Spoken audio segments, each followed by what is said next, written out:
नमस्कार, news alert 366 देख रहे हैं आप। मैं हूं आपके साथ तेजवीर धनखड़। पंचायती राज चुनाव की रणभेरी बज चुकी है।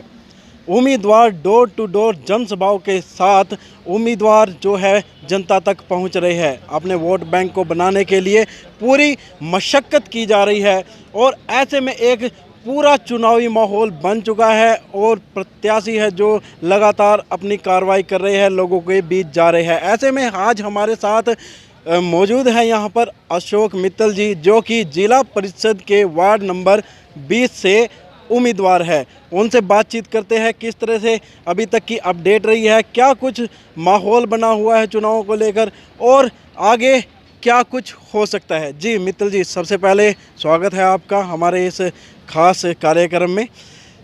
किस तरह से चुनाव प्रचार अभियान जारी है? सबसे पहले तो पत्रकार महोदय, आप यहाँ पे हमारे ऑफिस पे पहुँचे, मैं इसका धन्यवाद करता हूँ और जो भी दर्शक हैं उनको सबको हाथ जोड़ के प्रणाम करता हूँ। और रही बात आपकी, जो चुनाव की बात आपने की, चुनाव का बिगुल बज चुका है और बिल्कुल जो है जो चुनाव की जो तैयारी है वो ज़ोरों शोरों पे है। जी हाँ जी। तो किस तरह के मुद्दे लेकर जनता के बीच में जा रहे हैं? देखिए, पत्रकार महोदय, मैं निरंतर 15 साल से जो है फील्ड में हूँ और 2 चुनाव में जीत चुका हूँ।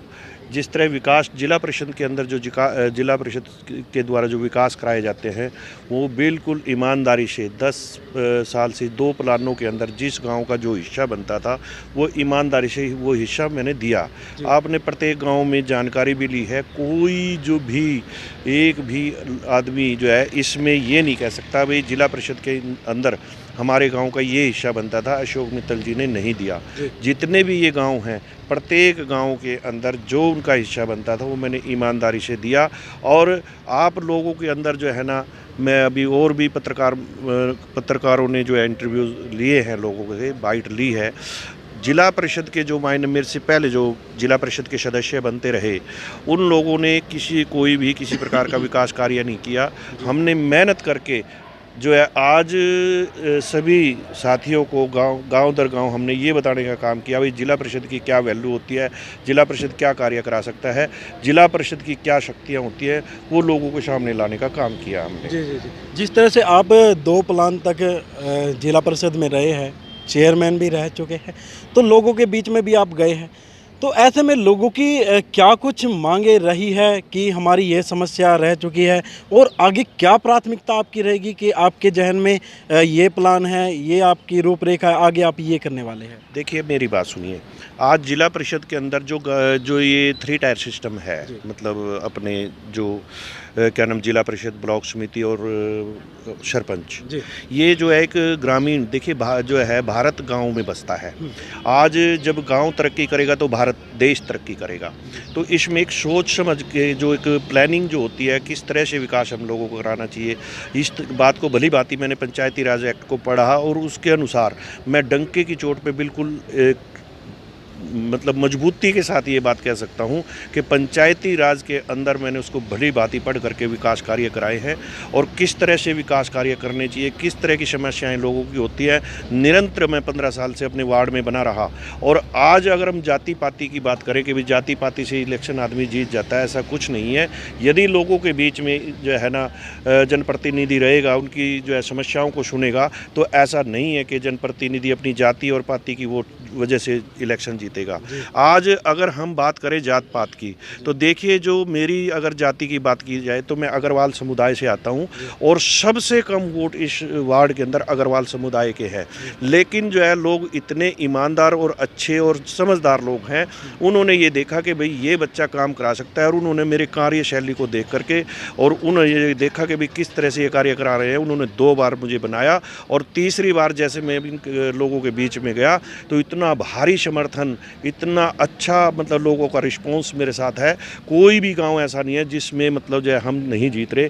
एक तरफा चुनाव हमारा है और आप देखना जब जो है रिज़ल्ट आएंगे 9 तारीख के बाद, जब भी रिज़ल्ट हरियाणा सरकार जिला परिषद की देगी, तो उसमें आपको ये देखने को मिलेगा कि किस तरह से लोगों ने हमें भारी समर्थन दिया है। जी जी। तो काफ़ी कैंडिडेट यहाँ पर इस वार्ड से खड़े हुए हैं।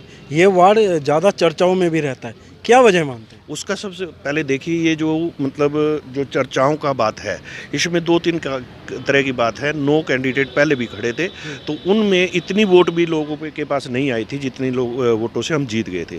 वही बात अब की बार भी बनेगी। और चर्चाओं का कारण ये भी है, या बहुत सारे जो पॉलिटिकल लोग हैं उन लोगों के दिमाग में आप समझ सकते हो क्या बातें हैं कि मतलब देखिए राजनीति है। लेकिन मैं उन चीज़ों के अलावा आपसे एक बात ये करना चाहता हूँ, ये चर्चाओं का भी एक कारण है इस वार्ड का। इस वार्ड के अंदर पूरे हरियाणा के अंदर इतने विकास कार्य हुए हैं जिसका कोई आप अंदाज़ा नहीं लगा सकते, क्योंकि उसका कारण भी है विकास कार्य होने का।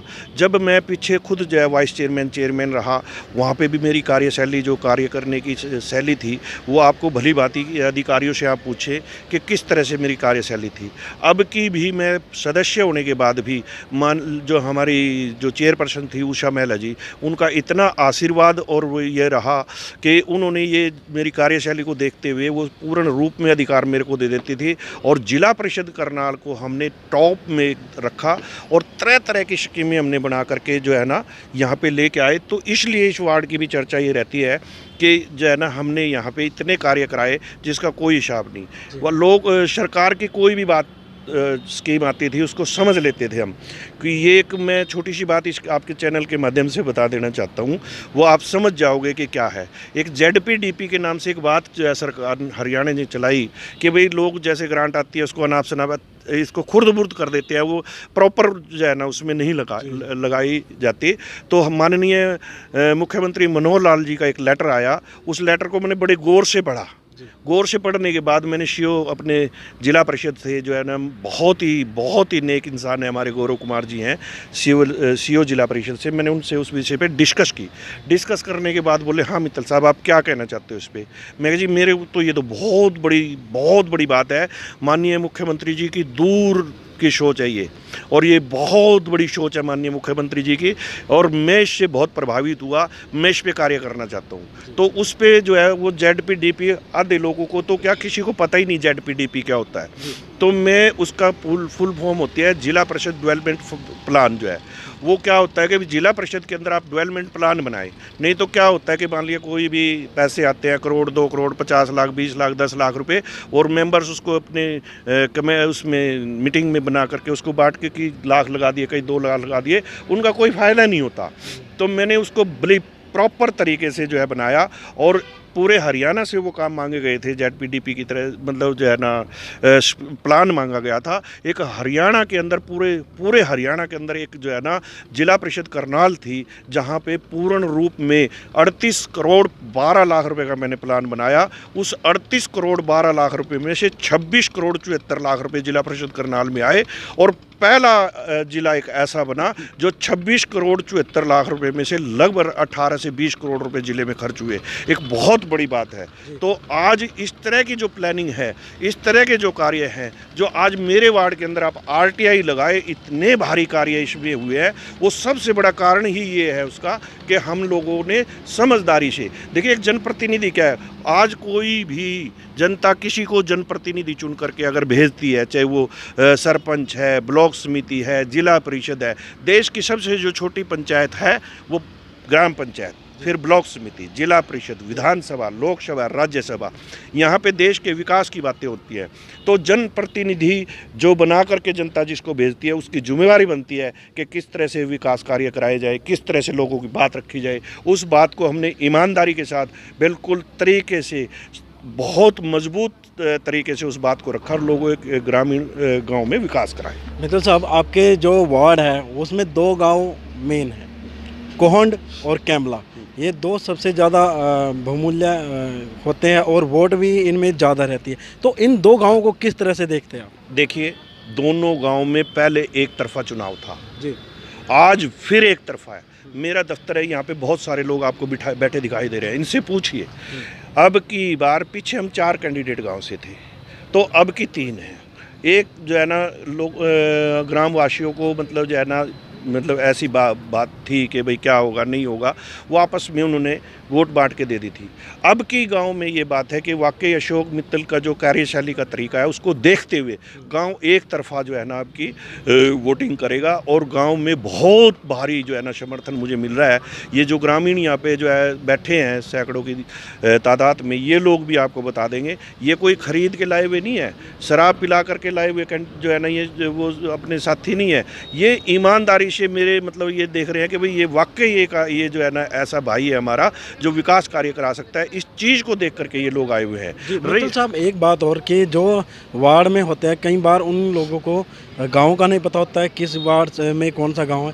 आपका जो वार्ड है 20, उसमें कौन कौन से गांव है वो एक बार बताएंगे। टिप्स पे है जी। अगर मेरे को कोई सोते हुए भी पूछ लेना, जैसे गढ़ी मुल्तान, डिंगर माजरा, गढ़ी मुल्तान, कैमला, कोंड, गुड़ा, शेखपुरा और जो है ना बेगमपुर, मलिकपुर, खोरा खेड़ी, रायपुर, जटान, फुरलक, इनमें मैं ये भी बता सकता हूँ आपको इतनी वर्किंग है मेरी इसके अंदर, क्योंकि मैं कोई भी कार्य, मैंने कोई दुकान नौकरी ये वो मैं कुछ नहीं करता, मैं 24 आवर्स जय जनता के लिए हूँ। मैं आपको ये बता सकता हूँ इसमें किस जाति के कितनी वोट हैं और इन गाँव में कितनी वोट हैं, मतलब कौन सा गांव किस जाति से ज़्यादा वोटें रखता है, किस गांव की कितनी, हर तरह की उसकी बैकग्राउंड क्या है, उस गांव में क्या विकास होने वाले हैं, क्या विकास की ज़रूरत है, उन गांव की एक एक रिपोर्ट मेरे माइंड में फीड है। मैं आपके चैनल के माध्यम से ये भी बता देना चाहता हूँ कि आज जो है मैं अपने जो मेरे साथी हैं जो इस न्यूज़ को देखेंगे, मैं उनसे नम्र निवेदन हाथ जोड़ के ये करूँगा। देखिए, कोई भी आप जनप्रतिनिधि चुनते हो, वो जब जा कर के वहाँ बैठता है तो उसको 2 से 2.5 साल तो समझने में लग जाते हैं, और 5 साल का प्लान होता है। 6 महीने पहले जो है ना ये हो जाता है भाई अब तो नई पंचायतें आएंगी, चलो भाई तैयारी करो, ये करो, और हो सकता है सरकार भी महीने 2 महीने पहले आचार संहिता लगा के चुनाव डिक्लेयर कर देती है। तो अगर कोई नया जनप्रतिनिधि आता है तो वो 2.5 साल कार्यकाल पाता है, तो आप समझते हो 2.5 साल तो खराब हो गए। मेरे दिमाग के अंदर बिल्कुल पहले से ये तय है कि आज किस तरह से विकास कराने हैं, किस गांव में किस चीज़ की ज़रूरत है, वो पहले से मेरे दिमाग में है। मैं जिस दिन जीत करके सीट पे जो है ना सीट पे जाके बैठूंगा, पहले दिन से ही कार्य शुरू करा दूंगा। जनता से कोई अपील? एक ही अपील, देखिए मैं आपका भाई हूँ, साथी हूँ। सबसे पहले तो कोई भी किसी से भी वाद विवाद नहीं करना है। जिस 9 तारीख को झाड़ू का जो मेरा बटन है, जो है झाड़ू का जो मेरा निशान है, उसको आपने दबाना है और भारी जो है ना संख्या में मतदान करना है। और एक खास अपील मैं आपसे ये करना चाहता हूँ, आपका जो ये भाई है इसको वोट दे करके विजयी बनाएं, क्योंकि आज जो नया जनप्रतिनिधि अगर कोई चुन लिया, आप उसको रास्ता शायद बड़ी देर से पता चलेगा। आज मुझे उस खिड़की का पता चल चुका है जहाँ से विभिन्न प्रकार की ग्रांटें आती है, वहाँ आपका भाई जाके फटाफट ग्रांट ला करके आपके कार्य कराएगा और इस वार्ड की फिर से इतनी ज़बरदस्त तरक्की कराएगा, आपको कहने का मौका नहीं दिया जाए। बिल्कुल, ये हमारे साथ थे अशोक मित्तल जी, जो कि 20 वार्ड से जिला परिषद का चुनाव लड़ रहे हैं। इनसे हमने काफ़ी लंबी बात की है। इन्होंने दावा किया है कि जनता ने जिस तरह से 2 बार इनको आशीर्वाद दिया, उसी आशीर्वाद से ये चेयरमैन की कुर्सी पर भी बैठे, और उम्मीद है और दावा है कि जनता अब की बार भी इनको हैट्रिक लगवाने में मदद करेगी और एक बार फिर ये जिला पार्षद बनकर जनता की सेवा का कार्य करेंगे। फिलहाल 9 तारीख को इलेक्शन होने हैं। जिला परिषद के जो चुनाव है वो 9 तारीख को है, ब्लॉक समिति के भी उसी दिन है, और जो पंचायत चुनाव है सरपंच और पंच के, वो 12 तारीख को होने हैं। ऐसे में देखने वाली बात यह होगी कि जनता किसको अपना आशीर्वाद देती है और कौन जिला पार्षद की कुर्सी पर जाकर बैठता है। नमस्कार।